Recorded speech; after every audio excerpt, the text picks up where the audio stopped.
Hi കൂട്ടുകാരെ, പുതിയൊരു വീഡിയോയിലേക്ക് എല്ലാവർക്കും സ്വാഗതം. അങ്ങനെ അമ്പിളി ഈ ഒരു കാര്യത്തെ കുറിച്ച് ന്യായീകരിക്കാൻ നിൽക്കുകയാണ് കേട്ടോ. ആ സമയം മാഷ് പറയണേ, നിൻ്റെ ഉപബോധ മനസ്സിൽ ഇത് കയറിയിട്ടുണ്ടെന്ന് എനിക്ക് നന്നായി മനസ്സിലായി.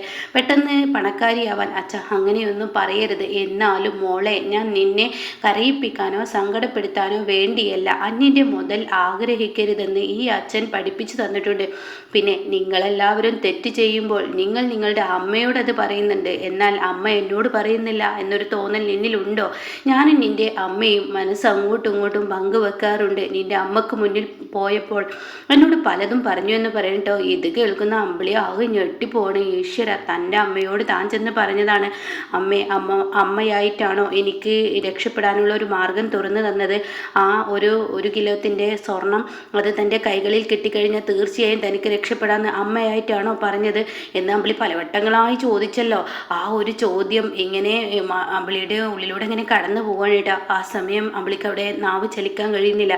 അതുകൊണ്ട് എൻ്റെ പൊന്നുമോളെ, ഒരു നിമിഷമെങ്കിലും നീ അന്യൻ്റെ മുതൽ ആഗ്രഹിച്ചില്ല എന്ന് പറയരുത്. ഒരുപക്ഷെ ആഗ്രഹിച്ചിട്ടുണ്ടാവും, എൻ്റെ കുഞ്ഞൊരു പക്ഷെ പേടി കൊണ്ടായിരിക്കാം.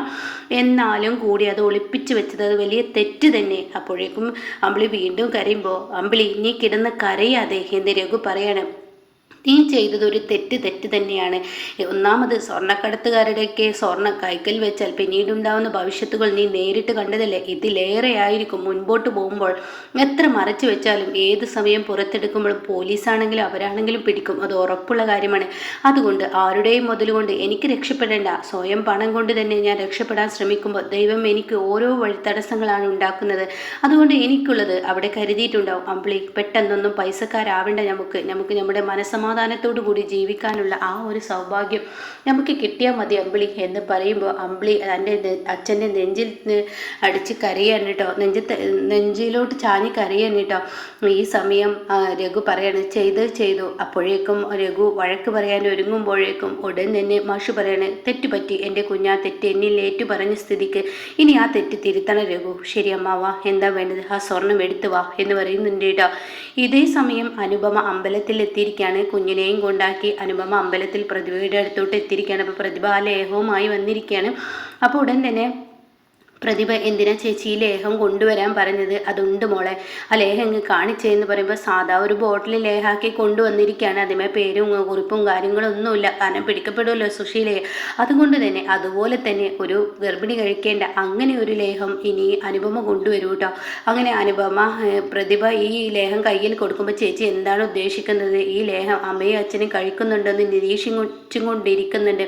എന്തായാലും തൽക്കാലം മോള് ഈ ലേഹം കഴിക്ക്, അതിന് ശേഷമാവാം. അപ്പം ചേച്ചി എന്താ ഉദ്ദേശിക്കുന്നത്? ഇത് ശാസ്ത്രീയമായി നമുക്കൊന്ന് തെളിയിക്കണം. അതാണ് ഏറ്റവും വലുത്.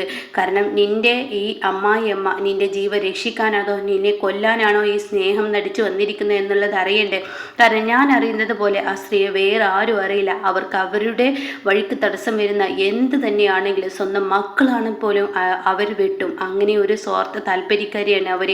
അതുകൊണ്ട് തന്നെ അവർക്ക് പണത്തിന് വേണ്ടിയാണ് അതൊക്കെ ചെയ്യുന്നത്. എന്തെങ്കിലും മുന്നിൽ കണ്ടിട്ടുണ്ടാവും. അപ്പോൾ പ്രതിഭ പറയാണ്, ഇപ്പോൾ സത്യേട്ടൻ ഹിന്ദുവുമായി അതൊക്കെ നിന്റെ തോന്നലാണ്. സത്യൻ ഒരിക്കലും ഒരു പെണ്ണിനെ വേറൊരു പെണ്ണിനെ സ്നേഹിക്കാനോ സത്യനെ ഇതാക്കാനോ കഴിയില്ല. സത്യൻ ഒരു നല്ലൊരു ഭർത്താവ് തന്നെ ആയിരിക്കും മോളെ. നീ സത്യനെ എപ്പോഴും വിശ്വസിക്കണം. സത്യൻ ഇപ്പോൾ ഇങ്ങനെ അകപ്പെട്ടിട്ടുണ്ടെങ്കിൽ കുടുംബത്തിൻ്റെ സമാധാനത്തിന് വേണ്ടി തൻ്റെ കുഞ്ഞിൻ്റെ ജീവരക്ഷയ്ക്ക് വേണ്ടിയാണ് അവൻ നിന്നെ ഇപ്പോൾ ഇങ്ങനെയൊക്കെ കൊന്ന് അകന്ന് നിൽക്കുന്നത്. അതിനിപ്പോൾ കാര്യമാക്കണ്ട എന്ന് പറയുന്നുണ്ട് കേട്ടോ. ഇതേ സമയം ചേച്ചി എന്താ ചെയ്യാൻ ഉദ്ദേശിക്കുന്നത്? ഈ ലേഹം നീ കഴിക്കാൻ പറഞ്ഞതുപോലെ കഴിച്ചോ, അത് അവിടെ തന്നെ വെക്കുകയും ചെയ്തു. നിൻ്റെ അമ്മക്കും അച്ഛനും സംശയം തോന്നരുത്. എന്നാൽ ഈ ലേഹം ഞാൻ ശാസ്ത്രീയമായി തെളിയിച്ചിട്ട് നിൻ്റെ മുന്നിലോട്ട് ഞാൻ വരാമെന്നും പറഞ്ഞിട്ട് അവർ പിരിയുന്നു കേട്ടോ. എന്നാൽ ഈ സമയം അനുപമയെ തിരക്കി അങ്ങോട്ടേക്ക് ഇന്ദ്രൻ വന്നിരിക്കുകയാണ്. അനു എന്ന് പറഞ്ഞു വരുമ്പോൾ അവിടെ ഭാനുമ്മ, എന്താ ഇന്ദ്ര? അല്ല, അനുപമ എവിടെയൊന്നും കാണുന്നില്ലല്ലോ. അനു ഇവിടെയില്ല, എങ്ങോട്ടേക്ക് പോയി? അവൾ അമ്പലത്തിലോട്ടോ മറ്റെന്തോന്ന് പറഞ്ഞിട്ട് പോയി. അത് തന്നെയാണോ ഭാനുമ്മ? അതെന്താ ഇന്ദ്ര, നിനക്ക് വല്ല സംശയമുണ്ടോ? അല്ല, അപ്പോൾ അവൾ അവളുടെ അമ്മായിയമ്മയുമായി പൊരുതാൻ ഒരുങ്ങിയിരിക്കുകയാണല്ലോ. എൻ്റെ അമ്മയാണല്ലോ. ഇപ്പോഴത്തെ അവളുടെ ശത്രു എന്ന് പറയുമ്പോൾ ഉടൻ തന്നെ നിന്റെ അമ്മ ഒരിക്കലും അവൾക്ക് ശത്രു ആവില്ല. പക്ഷെ ഞാനൊരു കാര്യം പറഞ്ഞേക്കാം, നിന്റെ അമ്മ ഇപ്പോൾ പ്രതിഭയെ കൂടെ പിടിച്ചിട്ടുണ്ടെങ്കിൽ, തിരികെ വിളിക്കുന്നുണ്ടെങ്കിൽ അത് വളർത്താനാണോ കൊല്ലാനാണോ എന്ന് ഇന്ദ്ര നീ ഒന്ന് നോക്കുന്നത് നല്ലതാണ്.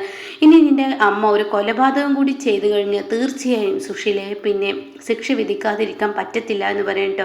ഇത് കേൾക്കുന്ന ഭാനുമേ, എൻ്റെ അമ്മയെക്കുറിച്ച് നിങ്ങൾ വായിൽ തോന്നിയത് വിളിച്ച് പറഞ്ഞാൽ അത് കേട്ട ഉടനെ തന്നെ ഇതാണ് മോനെ നിന്റെ പ്രശ്നം, നീ എടുത്തുചാട്ടം കൊണ്ട് തന്നെ നിന്റെ അമ്മയെ പല തെറ്റുകൾക്കും നീ സപ്പോർട്ട് ചെയ്യുന്നു.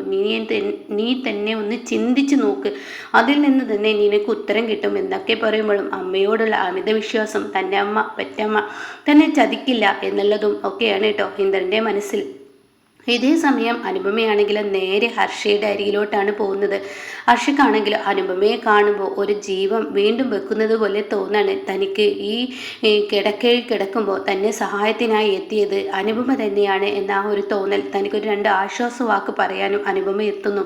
അങ്ങനെ അനുവിനെ കാണുമ്പോൾ, നിന്നെ കാണുമ്പോൾ ഒരുപാട് സന്തോഷമായി, മാപ്പ് മാപ്പ് എന്നുള്ള വാക്ക് ഉച്ചരിക്കുമ്പോൾ ഉടൻ തന്നെ അനുപമ പറയണേ, അത് കഴിഞ്ഞ കഥ ഹർഷ, നിനക്കുള്ള തെറ്റ് ദൈവം വിധിച്ചു. അതുകൊണ്ട് തന്നെ നീ ഇനി നല്ല മനുഷ്യനായി മുന്നോട്ട് പോകണം. പല തെറ്റുകൾക്കും നിനക്ക് കൂടെ പിടിക്കാൻ എൻ്റെ അമ്മായിയമ്മ എന്ന് പറയുന്ന ആ സ്ത്രീ നിനക്കൊപ്പം വന്നിട്ടുണ്ടെങ്കിൽ ഇപ്പോൾ വേറൊരു കുറ്റം ചെയ്യാൻ എൻ്റെ അമ്മായിയമ്മ ഒരുങ്ങിയിരിക്കുന്നു. അത് ഹർഷയോട് എനിക്ക് പറയണം തോന്നി.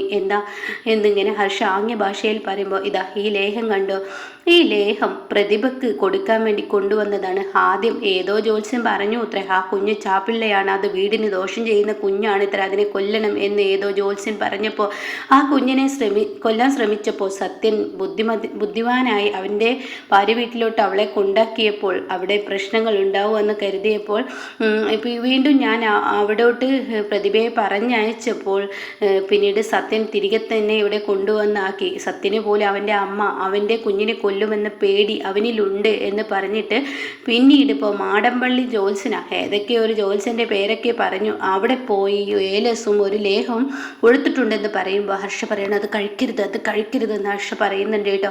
ഇതേ സമയം എന്താ ഹർഷ നീ പറയുന്നത്? അതെ എന്നിങ്ങനെ കണ്ണുകൊണ്ട് കാണിക്കുന്നു. അപ്പോൾ ഇതിൽ വിഷാംശം ഉണ്ടാവും, ആ കുഞ്ഞിനെ നശിപ്പിക്കാനുള്ളതായിരിക്കില്ലേ? അതെ, അത് നശിപ്പിക്കാനുള്ളത് തന്നെയായിരിക്കും എന്ന് ഹർഷ കണ്ണുകൊണ്ട് കളിക്കുകയാണ്.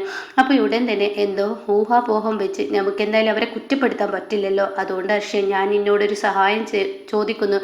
ഈ ലേഹം ശാസ്ത്രീയപരമായി തന്നെ നമുക്ക് തെളിയിക്കണം. ഈ ലേഹത്തിൽ അവരെന്തെങ്കിലും കൊല്ലാനുള്ള മരുന്ന് ഇതിൽ കലക്കിയിട്ടുണ്ടെങ്കിൽ തീർച്ചയായും അത് ശാസ്ത്രീയപരമായി നമുക്ക് തെളിയിക്കേണ്ട അത്യാവശ്യമില്ലേ? അത് കേൾക്കുന്ന ഹർഷ തീർച്ചയായും എന്ന് പറയുന്നിട്ട അതിനു വേണ്ട സൗകര്യങ്ങളെല്ലാം ഹർഷ ചെയ്തു കൊടുക്കണം. എന്നാൽ സുശീലയാണെങ്കിലോ തൻ്റെ കുടുംബത്തെ തൻ്റെ മക്കളിലിടയിൽ ഒരു സ്ഥാനം ഉണ്ടാക്കുകയാണ്. 14 ദിവസം കഴിഞ്ഞാൽ പ്രതിഭയെ കൊണ്ടുവരാം, പ്രതിഭ ഇങ്ങോട്ടേക്ക് എല്ലാ ദോഷങ്ങളും അവിടെ തീരും എന്നൊക്കെ പറഞ്ഞ് സ്ഥാനം ഉണ്ടാക്കിയെടുക്കുമ്പോൾ തൻ്റെ ഉള്ളിലുണ്ട് കേട്ടോ ആ മരുന്നെന്ന് ചെന്ന് ആ കുഞ്ഞൊന്ന് പോയെങ്കിൽ തനിക്ക് വിചാരിച്ചതുപോലെ അവളെ സത്യൻ്റെ ജീവിതത്തിൽ നിന്ന് അങ്ങ് കളയുകയും പിന്നീട് ഇന്ദുവിനെ സ്വന്തമാക്കുകയും ചെയ്യാം എന്നൊക്കെയാണ് സുശീലയുടെ കണക്ക് കൂട്ടൽ കേട്ടോ. പക്ഷേ കണക്ക് കൂട്ടലുകളെല്ലാം തെറ്റിക്കാൻ ഇവിടെ അനുപമ എത്തിയിരിക്കുന്നു. അനുപമക്ക് മുന്നിൽ തന്നെയാണ് ഇനി സുശീല തോൽക്കുന്നത്. അനുപമയും ഹർഷയും ഒന്നിക്കുമ്പോൾ സുശീലയുടെ എല്ലാ തന്ത്രങ്ങളും കുതന്ത്രങ്ങളും അറിയാവുന്ന ഹർഷയ്ക്ക് ജീവൻ വെക്കുമ്പോൾ അവർ തന്നെ ആയിരിക്കൂട്ടോ സുശീലയ്ക്ക് തിരിച്ചടി കൊടുക്കാൻ പോകുന്നത്.